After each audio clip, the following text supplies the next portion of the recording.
seisi rumah kami besar hati untuk terus memuji menyembahmu. Rasid ini belum baca hadisnya, tapi dia sudah bawakan itu sebagai data. Bang Rasid, hadis Muslim 302 itu berbicara tentang syafaat, betul? Bang Rasid ngomong itu tadi. Hadis Muslim 302 berbicara tentang syafaat, betul? Betul, oke. Makanya baca dulu hadisnya baru kau bernarasi. Kan ku bilang, asal congor. Hadis Muslim 302 derajatnya sahih. Wahai Rasulullah, di manakah bapakku? Beliau menjawab, dia di dalam neraka. Ketika laki-laki tersebut pergi, maka beliau memanggilnya seraya berkata, sesungguhnya bapakku dan bapakmu di dalam neraka. Mana ayat ini berbicara tentang syafaat? Jangan kau bohong, Rasid. Hadis Muslim 302. Ya udah, hadis Tirmizi 484. Nah, berubah lagi. Hadis Muslim atau Tirmizi? Saya mau menyesuaikan. Mana hadis Muslim berbicara tentang syafaat? Hadis Muslim 302. Lah mana? Lah ini data. Lah ini data. Ini kok bantah data ini? Lo catatan mana? Lo model Google tapi tidak dibacanya dulu hadisnya, teman-teman. Nih hadisnya. Darah Yesus. Ini hadisnya, Rasid 302. Ini. Ya udah, lanjut. Nah, makanya jangan kebanyakan Google, ya. Jangan kebanyakan Google, Bang Rasid.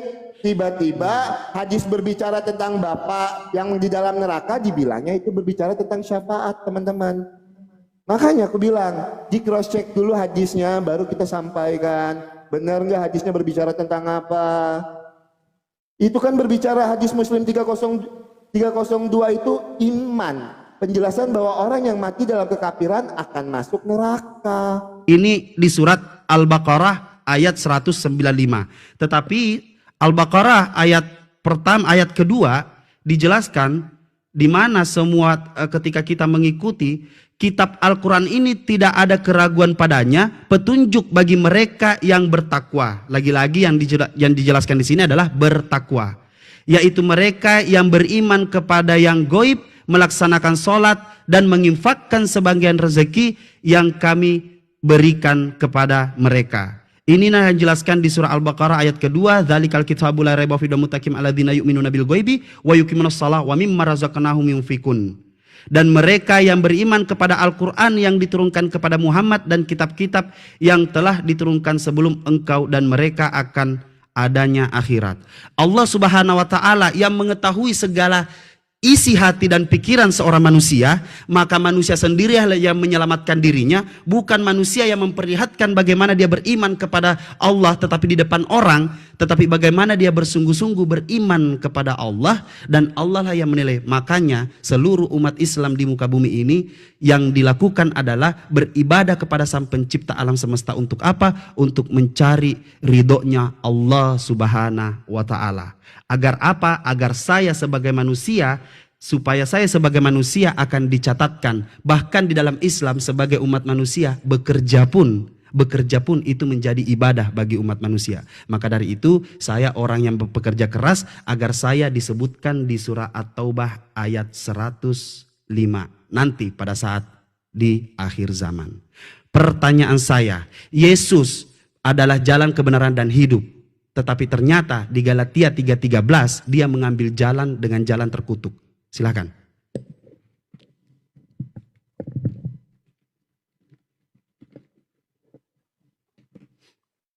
Sebentar ya teman-teman ya.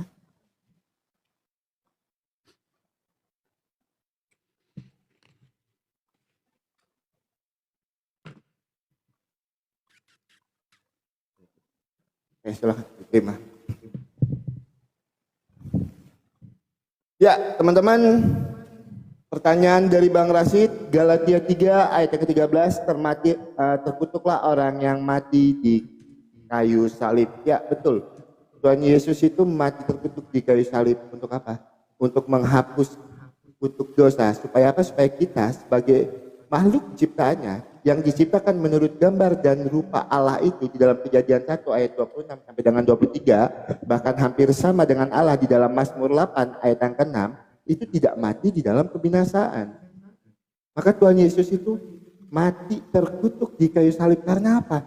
Yohanes 3 ayat 16 tadi, karena begitu besar kasih Allah akan dunia ini, hingga ia mengaruniakan anaknya yang tunggal, supaya setiap orang yang percaya itu tidak binasa, tetapi beroleh hidup yang kekal. Nah, Tuhan Yesus harus mati menderita untuk menebus kita sebagai orang yang berdosa, supaya kita tidak mati di dalam kebinasaan, tapi beroleh hidup yang kekal.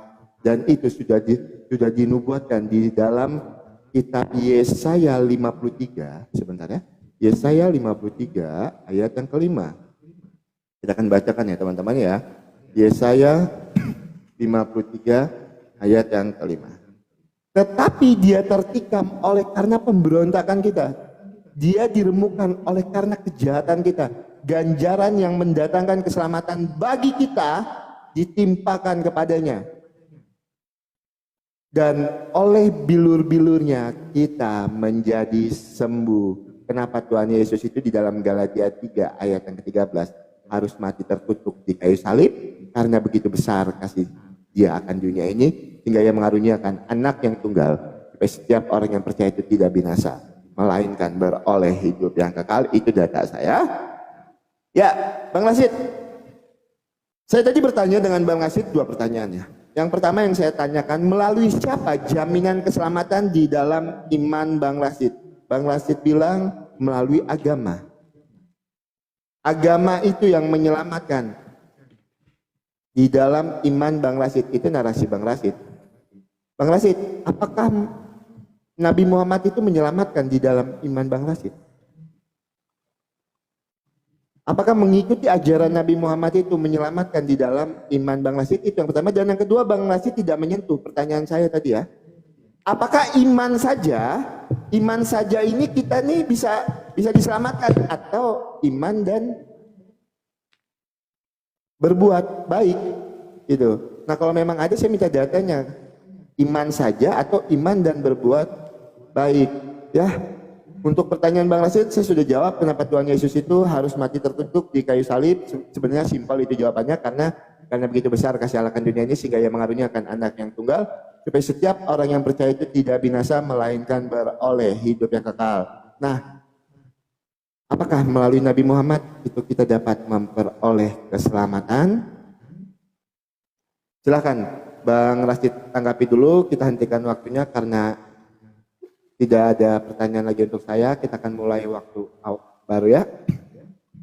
Oke. Oke, jadi boleh dipotong ya? Boleh. Kalau boleh dipotong ya berarti ya? Oke. Ya, kalau memang sudah selesai langsung diputus saja. Siap, oke. Jaminan keselamatan. Ya beginilah teman-teman, jujur sebenarnya makanya saya buka Komal itu khusus Kristen bertanya. Udah fix, udah gitu aja. Karena lagi-lagi ya, gini, saya ajarkan sedikit. Beginilah ketika penjelasan di dalam Al-Quran, iman tanpa ilmu itu akan hancur. Gak ada, hancur lebur. Tidak akan bisa. Karena apa? Bagaimana orang menjelaskan tentang apa yang dipertanyakan, ini yang dijawab, tetapi dibalikkan. Pertanyaannya adalah, jaminan keselamatan datangnya dari siapa? Datangnya dari Muhammad sallallahu alaihi wasallam. Jaminan keselamatan datangnya dari Nabi Muhammad sallallahu alaihi wasallam. Kenapa datangnya dari Nabi Muhammad sallallahu alaihi wasallam? Karena Nabi Muhammad menyampaikan segala firman dari Allah Subhanahu wa taala, yaitu setiap wahyu. Nabi Muhammad pada saat hidup di muka bumi ini, ketika permasalahan tentang peradaban di muka bumi itu belum selesai yang namanya hukum waris, datang yang namanya hukum sholat. Belum selesai hukum sholat, datanglah yang namanya hukum puasa. Belum selesai hukum puasa, datanglah yang namanya hukum ibadah lainnya. Itu banyak sekali. Tetapi Al-Quranlah yang menjelaskan segala sesuatunya. Kalau dipertanyakan, Nabi Muhammad adalah jalan, di mana jalan yang Islam dapatkan dari Nabi Muhammad SAW. Jadi satu paket. Yaitu apa? Nabi Muhammad yang mengajarkan Islam, Islamlah yang menyelamatkan umat manusia. Bagaimana caranya? Bagaimana caranya diakui menjadi Islam? Asyhadu alla ilaha illallah wa asyhadu anna Muhammadar Rasulullah. Jadi jangan dipisah-pisah. Siapa yang menyelamatkan? Nabi Muhammad kah? Agama kah? Atau diri sendiri kah? Nabi Muhammad yang memperkenalkan yang namanya innad dina innallaha Islam. Orang-orang Islam yang belajar tentang Al-Quran, Al-Quran itu untuk orang-orang Islam, lalu orang-orang Islam ini yang memakai akal untuk mempelajari yang namanya Al-Quran. Jadi jangan dipisah-pisah, karena kalau dipisah-pisah itu akan hancur lebur. Jadinya, lagi-lagi, di mana di Al-Quran dijelaskan, di surah Al-Furqan, bukan, di surah Ar-Ra'd. Di surah Ar-Ra'd itu dikatakan, adakah orang-orang yang mengetahui bahwasanya apa yang diturunkan kepadamu dari Tuhanmu itu benar-benar sama dengan orang yang buta. Karena ajaran Al-Quran ini bukan hanya sekedar untuk dibaca, tetapi ada juga pedomannya itu didengarkan. Nah, ketika orang-orang di sini dijelaskan tentang begini loh Al-Quran ini, begini loh pelajaran Nabi Muhammad, tetapi berusaha. Makanya saya sudah jawab, yaitu apa? Nabi Muhammad yang menyampaikan ajaran Islam, Islam itu dipelajari oleh umat Islam ini membaca. Kenapa bisa Nabi Muhammad yang menjadi pemimpin Islam itu? Karena ada dalam Al-Quran. Dan sungguh inilah jalanku yang lurus, maka ikutilah. Jangan kamu ikuti jalan-jalan yang lain yang akan mencerai-beraikan kamu di jalannya. Demikianlah dia memerintahkan kepada agar kamu bertakwa. Jelas sekali dijelaskan dalam Al-Quran. Tetapi kalau mau dipisah-pisahkan, ya itu repot. Kalau mau dipisah-pisahkan. Kalau memang mengikuti Kristus sudah pasti mendapatkan keselamatan, ngapain hidup di muka bumi ini? Percaya Kristus, bunuh diri, selesai. Percaya Kristus, cari mati di luar sana, selesai. Ngapain lagi? Intinya kan percaya sama Kristus. Tetapi kami percaya bahwa Rasulullah SAW mengajarkan ajaran Islam. Kami percaya bahwa Islam yang benar. Tetapi Islam mengajarkan bagaimana kita bertakwa, bagaimana kita membuat diri bahagia, bagaimana kita membahagiakan orang lain, bagaimana kita menjaga perasaan orang lain. Semua ajaran-ajaran itu banyak pengajaran di dalam Islam. Tetapi kalau di Kristen percaya Yesus pasti sudah selamat. Ngapain hidup? Ngapain hidup? Mati aja mati, selesai. Tinggal nanti Tuhan, bukankah kami yang bernubuat demi namamu, mengusir setan demi namamu, bermujizat demi namamu? Tetot. Pada saat itu aku akan berterus terang, enyahlah kalian, aku tidak mengenalmu. Enyahlah kalian dari hadapanku, kalian semua pembuat kejahatan. Selesai. Tidak ada. Tetapi kalau mau dipisah-pisah tentang Nabi Muhammad kayak menyelamatkan, agama kayak menyelamatkan, Islam kayak menyelamatkan, satu paket. Di dalam Bible ada dikatakan orang fasik menggantikan orang fasik dipakai tebusan bagi orang benar, pengkhianat sebagai tebusan bagi orang jujur. Siapakah itu yang disalibkan? Apakah orang fasik atau orang jujur? Silakan. Oke, teman-teman. Ya, Bang Rasid, boleh diperjelas pertanyaannya, Bang, di ayat mana, Bang? Sebentar. Saya lupa ayatnya tapi saya cari. Soalnya biar nggak ini ya teman-teman ya, kita harus ini.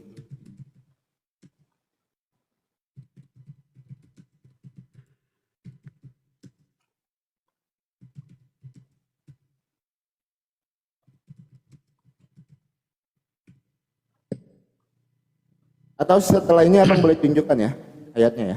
Ya, Amsal 21 nomor 18. Bentar ya. Oke, kita mulai.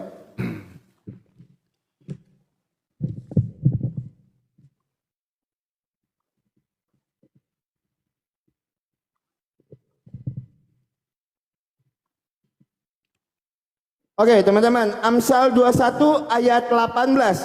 Orang fasik menjadi tebusan bagi orang benar dan pengkhianat bagi orang yang jujur. Makanya kalau kita ingin tahu tentang apa sih yang dimaksud di dalam Amsal 21 ayat 18 itu, kita harus cari tahu dulu. Ayat ini sedang berbicara tentang apa? Kita lihat dulu ya teman-teman ya. Amsal 21 ayat yang ke-18. Sebentar. Orang fasik dipakai sebagai tebusan bagi orang benar dan pengkhianat sebagai ganti orang jujur. Ayat itu sedang berbicara pengorbanan orang fasik dapat menjadi tebusan bagi orang benar. Itu menunjukkan bahwa ada harga yang harus dibayar untuk keselamatan orang benar. Itu yang pertama. Yang kedua, itu berbicara tentang keadilan. Di dalam Amsal 21 ayat yang ke-18, itu berbicara tentang keadilan. Menunjukkan bahwa Tuhan memiliki keadilan yang sempurna dan dapat menggunakan cara-cara yang tidak terduga untuk mencapai tujuannya. Di dalam Amsal 21 ayat yang ke-18, jadi kesimpulannya itu menekankan bahwa orang fasik itu dapat menjadi tebusan bagi orang yang benar. Tidak ada yang salah dengan ayat itu. Ya, tidak ada yang salah. Nah, Bang Rasid, saya mau Abang tanggapi data saya.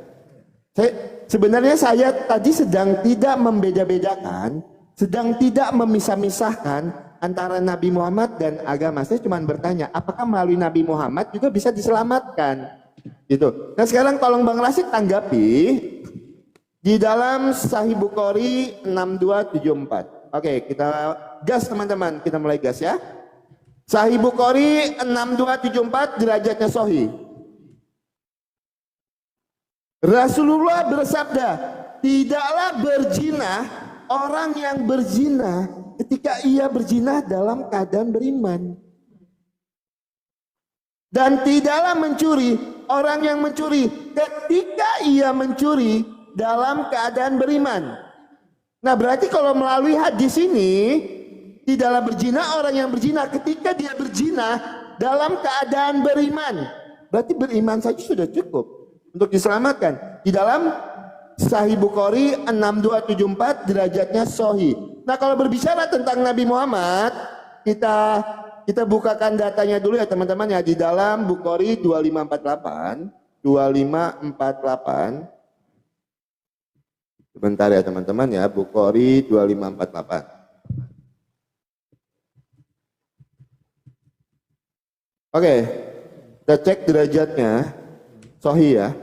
Saya nggak pernah bawa-bawa hadis dhaif soalnya. Rasulullah berdiri ketika turun Qiyas Asyura ayat 214, artinya dan berilah peringatan kepada keluarga-keluarga terdekat. Beliau berseru, wahai kaum Quraisy, atau ucapan semacamnya, peliharalah diri kalian karena aku tidak dapat membela kalian sedikit pun di hadapan Allah. Wahai Bani Abdi Manaf, aku tidak dapat membela kalian sedikit pun di hadapan Allah. Wahai Abbas bin Abdul Muthalib, aku tidak dapat membela kamu sedikit pun di hadapan Allah. Tidak dapat. Wahai Sophia bibi Rasulullah, aku tidak dapat membela sedikit pun di hadapan Allah. Jadi kalau di dalam hadis ini Nabi Muhammad tidak menyelamatkan. Di dalam Sahih Bukhari 2548, tolong bantah data saya menggunakan data. Ya, tolong bantah data saya menggunakan data. Terakhir pertanyaan saya dengan Bang Rasid yang menjadi poin pertanyaan saya sekarang. Apakah semua Islam itu akan selamat, akan masuk surga? Kalau memang iya, datanya mana?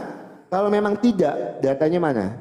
Apakah semua orang yang beragama Islam, yang memeluk agama Islam, akan masuk surga? Ada jaminan keselamatannya?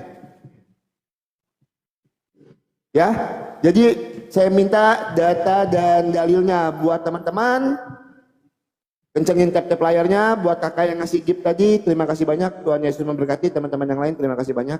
Tuhan Yesus memberkati. Silakan Bang Rasid.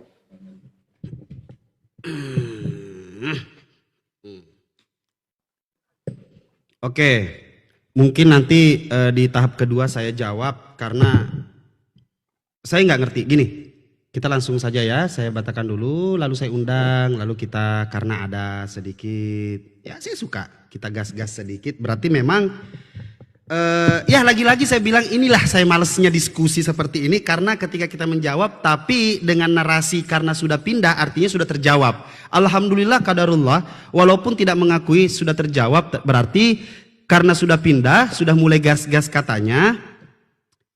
Gampang. Ketika Anda mengatakan bahwa Rasulullah itu aku tidak dapat menjamin aku tidak dapat mempertanggungjawabkan kalian di depan Allah Subhanahu wa taala, pertanyaan saya, kamu cek dulu. Orang-orang yang dikatakan oleh Rasulullah itu beriman kepada siapa? Itu dulu. Nanti coba kamu cek, kasih tahu saya apa yang diimani oleh orang itu. Lalu Rasulullah mengatakan kepada orang-orang tersebut. Nah, yang kedua, saya mau tanggapi juga, luar biasa sekali pertanyaannya. Bukhari 6274. Saya saudara, saya aja belum sampai ke 300. Saya membaca hadis belum sampai ke 300. Maka kalau mau dipertanyakan itu rada-rada sulit. Karena apa? Kalau mau lompat-lompat lalu mempertanyakan, enggak mungkin. Saya bisa jamin, ada tidak satu pendeta di muka bumi ini yang pernah membaca Bible dengan detail? Siapa orangnya yang itu? Dengan detail baca Bible satu lembar per ayat per ayat. Atau enggak usah jauh-jauh deh, orang Indonesia atau yang saya ajak, Oki pernah tidak membaca Bible benar-benar penuh hafalan, namanya itu penuh hikmah, penuh apa? Dibaca. Lalu dipertanyakan ayat ini. Nah, maka dari itu pertanyaan ayat ini saya mau konfirmasi. Yang dimaksud bani-bani pada saat itu Rasulullah, pada saat itu orang-orang apa? Apakah beriman kepada Allah Subhanahu wa taala atau beriman kepada siapa? Coba dicek dulu.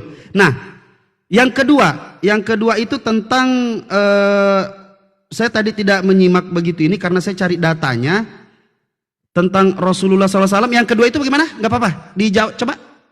Yang kedua itu 6274. Sahih Bukhari 6274. Oke. Tidaklah orang mencuri kecuali mencuri dalam keadaan beriman. Maksudnya apa dari itu? Kalian memiliki yang namanya kalimat alegoris. Orang-orang yang beriman tidak akan pernah melakukan yang namanya pencurian kalau memang mereka beriman. Tidaklah orang yang mabuk-mabukan, kalau orang benar-benar beriman tidak akan mabuk. Contoh, cap orang tua itu untuk apa sih? Untuk orang hamil. Untuk orang hamil, cap orang tua. Anggur cap orang tua. Kalau diminum berlebihan dengan cara tidak beriman maka mabuk. Tetapi kalau dengan cara beriman maka digunakan satu seloki untuk apa? Untuk menambah darah perempuan yang baru melahirkan. Itu contohnya. Begitu juga dengan mencuri, begitu juga dengan apa? Itu banyak penjelasannya. Artinya apa? Tidak akan pernah orang yang mau melakukan hal-hal seperti itu dengan beriman tidak akan pernah melakukan hal yang keji seperti itu. Kalau ada iman di dalamnya, yaitu iman Islam yang sudah dia pelajari. Begitu. Nah, kalau mau menjelaskan gini Bang, kalau mau menjelaskan tentang ini begini, itu begini. Aku adalah jalan kebenaran dan hidup. Ternyata jalan yang diambil Yesus itu jalan terkutuk dan menjadi kutuk. Pertanyaannya, siapa yang mengutuk Yesus? Dia mengambil kutuk itu, lalu siapa yang mengutuk? Karena ada tertulis, terkutuklah manusia yang digantung di tiang salib. Yesus manusia, Yesus yang terkutuk. Siapa yang mengutuk? Kedua, ajaran dikatakan bahwa orang fasik menjadi tebusan bagi orang benar. Siapakah orang fasik ini? Apakah hanya cerita? Bukankah Yesus ini datang untuk bukan mendedahkan hukum Torah, melainkan untuk menggenapinya seluruh ajaran-ajaran para nabi sebelumnya? Apakah Yesus melakukan ajaran ini? Lantas apakah Yesus menjadi orang fasik juga? Apakah Yesus juga menjadi orang pengkhianat? Maka pembelajaran ini memberikan kami pembelajaran kemana? Sebagai tebusan, siapa yang ditebus oleh Yesus? Orang-orang fasik. Berarti Yesus orang apa? Berarti Yesus pengkhianat. Siapa sebenarnya? Dan ajaran ini dibawakan, dituliskan di dalam Bible. Yang kita kenal cuma satu orang fasik, yang kita kenal cuma satu pengkhianat. Lantas pembelajaran ini untuk merujuk kemana? Untuk merujuk ke penyalibankah? Atau untuk merujuk kepada yang sekarang?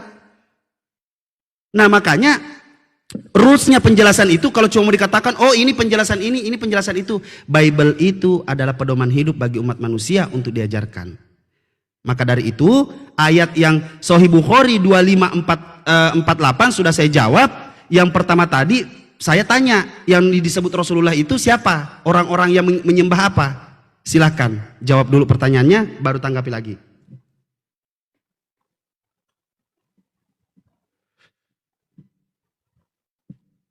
Sebentar ya, teman-teman.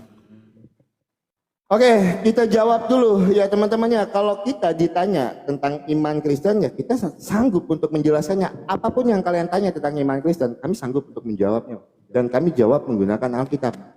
Tuhan Yesus mati terkutuk di kayu salib. Saya sudah jelaskan tadi.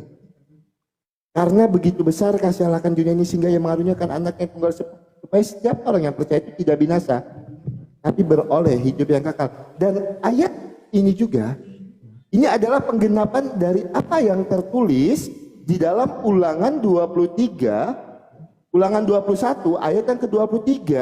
Gitu loh. Nih, saya bukakan datanya ya. Ulangan 21 ayat yang ke-23.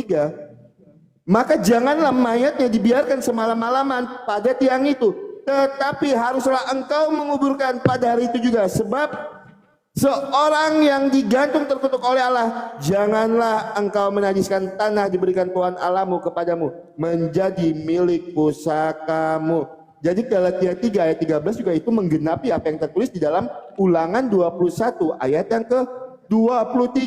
Di dalam Galatia 3 ayat 13 menekankan Tuhan Yesus itu mati menjadi kutuk bagi kita untuk menebus kita, supaya kita tidak mati di dalam kebinasaan, tetapi kita beroleh hidup yang kekal. Gitu ya. Jadi saya sudah jawab itu dari tadi. Nah, Bang Rasid, saya tipe orang yang tidak lompat-lompat ketika berdiskusi. Saya cuma membantah narasi Bang Rasid menggunakan data. Nah, saya harap data saya tadi dibantah juga menggunakan data. Tidaklah berzina ketika ia berzina dalam keadaan beriman. Apakah iman saja itu menyelamatkan? Nah, terus di dalam hadis Bukhari 2548, Bang Rasid malah balik bertanya dengan saya. Orang-orang itu agamanya apa? Bang Rasid, ini iman Bang Rasid. Ini iman Bang Rasid ya. Ini iman Bang Rasid. Ketika saya bertanya berarti saya tidak tahu. Ngapain saya bertanya sesuatu yang saya sudah pahami? Terus Bang Rasid menyuruh saya menjawab apa yang menjadi pertanyaan saya. Ya kan lucu. Ya udah kalau begitu saya diskusi aja. Diskusi sendiri. Saya bertanya, saya jawab sendiri. Gitu loh. Bang Rasid menyuruh saya cari tahu dulu kenapa mereka itu tidak diselamatkan. Itu tugas Bang Rasid. Karena ketidaktahuan saya, makanya saya bertanya.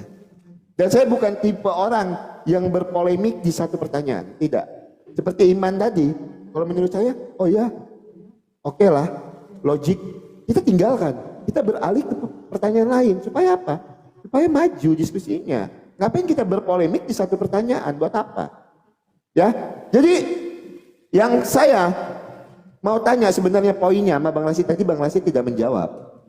Apakah semua Islam itu dijamin masuk surga? Itu poinnya. Apakah semua Islam itu Bang Rasid dijamin masuk surga? Kalau memang ya, datanya mana? Kalau memang tidak, datanya mana? Nah jadi bukan saya ngajarin Bang Rasid ya. Bang Rasid jauh lebih senior dibandingkan saya berdiskusi. Nah ketika Bang Rasid nanti bernarasi, kalau memang ada sesuatu yang menurut saya ini ganjil, saya kan bantah data Bang Rasid dengan data saya. Saya bertanya, saya punya sumber data.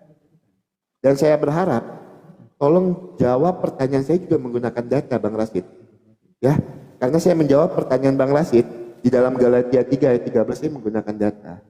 Saya tunjukkan itu penggenapan dari Ulangan 21 ayat yang ke-23. Kenapa Tuhan Yesus itu harus mati terkutuk di kayu salib? Ya, oke, silakan Bang Rasid. Kita hentikan match-nya.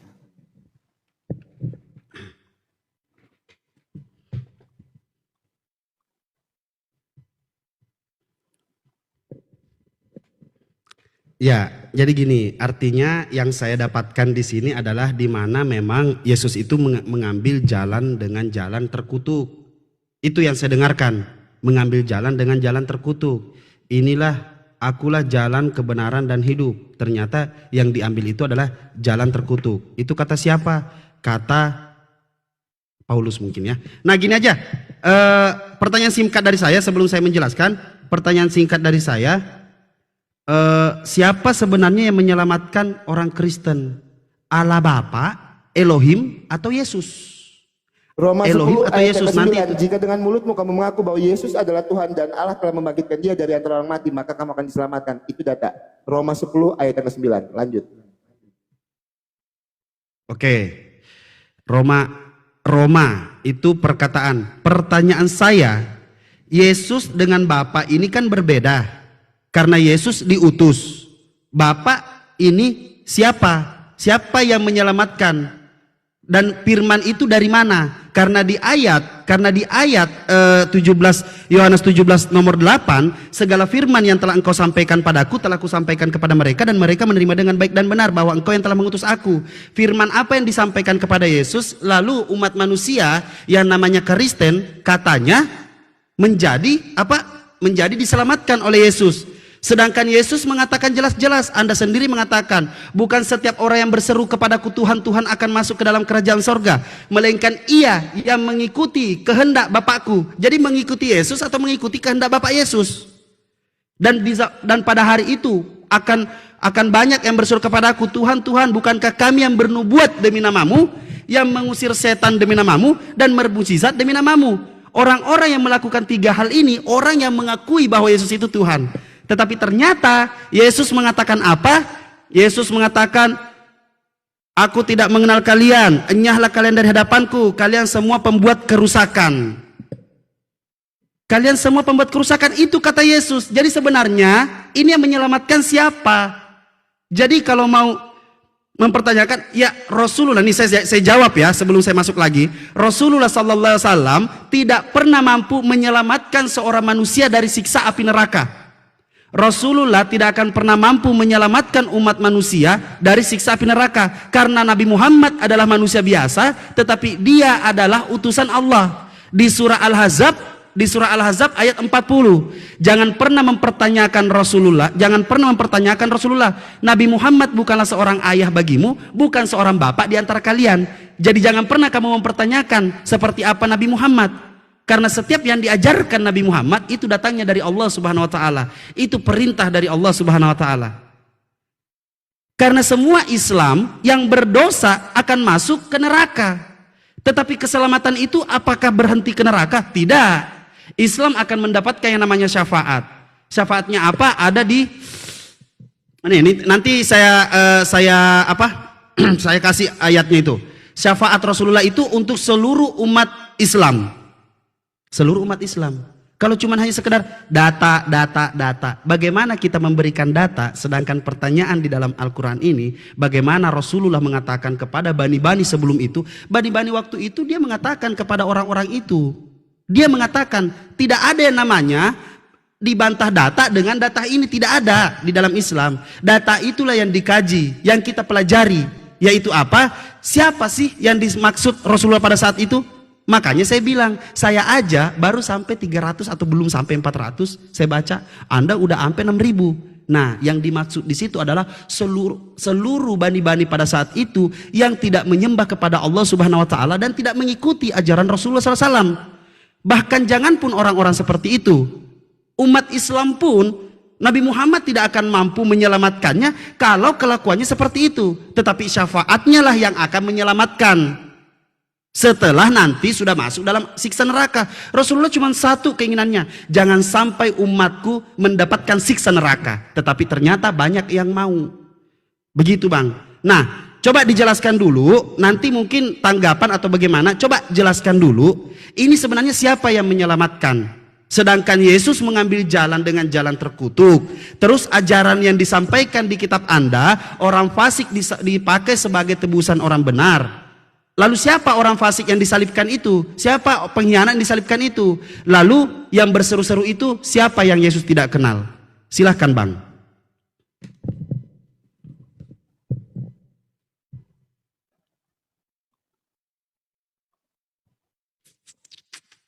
Sebentar. Oke. Ya, teman-teman, masalah orang fasik kita sudah jelaskan ya di awal tadi, itu masalah orang fasik. Terus sekarang Bang Rasid menambah pertanyaan lagi. Sebenarnya yang menyelamatkan ini Bapak Tuhan Yesus. Ingat, kami itu percaya konsep dari Tritunggal, 3 pribadi yang berbeda di dalam satu esensi, Bapa, Putra, dan Roh Kudus, 3 pribadi yang berbeda di dalam satu esensi. Benar apa yang tertulis, apa yang Bang Lasit bacakan. Bukan setiap orang yang berseru kepadaku Tuhan, Tuhan, Tuhan yang masuk dalam kerajaan surga, tetapi dia yang melakukan kehendak Bapa. Ingat, Tuhan Yesus itu mengambil rupa manusia untuk apa? Yohanes 1 ayat 18, untuk menyatakan Sang Bapa. Tuhan Yesus mengambil rupa manusia untuk menyatakan Sang Bapa. Bang Lasit. Nah, apa kehendak Bapa itu? Kita boleh lihat di dalam, sebentar ya, kita bukakan ya. Di dalam 1 Timotius 2 ayat 3 sampai 4. Ini loh. Diskusi itu begini ya, teman-teman ya. 1 Timotius, bentar, saya bukakan datanya. 1 Timotius 2 ayat 3 sampai 4. Itulah yang baik dan yang berkenan kepada Allah Juru Selamat kita, yang menghendaki supaya semua orang diselamatkan dan memperoleh pengetahuan akan kebenaran. Siapa kebenaran itu? Yohanes 14 ayat yang ke-6. Akulah jalan dan kebenaran dan hidup. Tidak ada seorang pun yang dapat sampai kepada Bapa kalau tidak melalui aku. Kenapa Tuhan Yesus itu harus mati terkutuk? Ya karena apa? Karena begitu besar kasih Allah akan dunia ini. Itu Bang Rasid. Itu jawaban data by data. Ayat Alkitab dijawab pakai ayat Alkitab. Bang Rasid, jawab dulu singkat. Karena udah 2 match, Bang Rasid tidak menjawab. Jawab singkat. Apakah semua orang Islam masuk surga? Ya. Ya, semua orang Islam masuk surga. Ya. Habis ini saya minta datanya kalau semua orang Islam dipastikan masuk surga. Ya, saya akan catat. Semua Islam akan masuk surga. Nah, saya minta datanya. Di mana tertulis semua orang Islam itu akan masuk surga? Karena saya bisa tunjukkan data. Cuma 1 golongan yang masuk surga. Muslim itu dibagi menjadi 73 golongan. Di hadis Muslim 684. Muslim dibagi 73 golongan. 72 golongan akan masuk neraka. Dan 1 golongan akan masuk surga. Jelaskan. 1 golongan ini kan al-jamaah. Nah terus yang 72 golongan Muslim ini yang mana? Katanya semua pasti masuk surga. Sedangkan di hadis Muslim 684. Muslim dibagi menjadi 73 golongan. 72 golongan itu tidak masuk surga. Cuma 1 golongan yang masuk surga. Bukan hadis Muslim ya teman-teman ya. Ibnu Majah 3982. Ibnu Majah 3982. Boleh di cross check. Cuma 1 golongan Bang Rasid yang akan masuk surga. 72 golongan tidak akan masuk surga Bang Rasid. Jadi kalau Bang Rasid bilang semua Muslim itu akan masuk surga, datanya mana? Karena saya bisa menunjukkan data.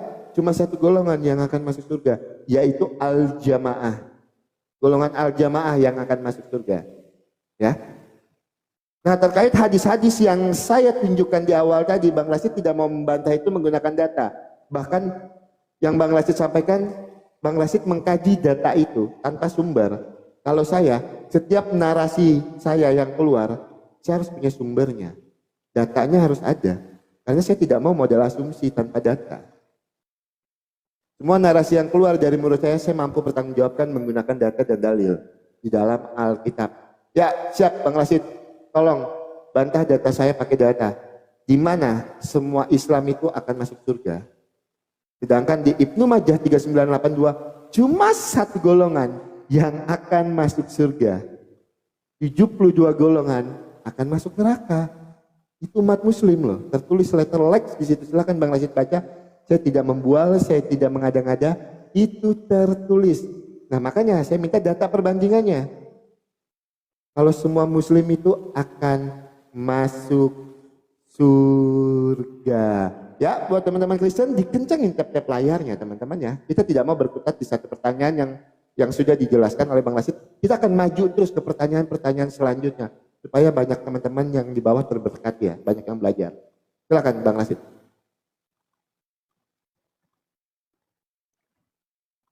Oke, langsung saya jawab. Hadis gini, saya kasih tahu dulu ya. Al-Quran itu bukanlah kitab suci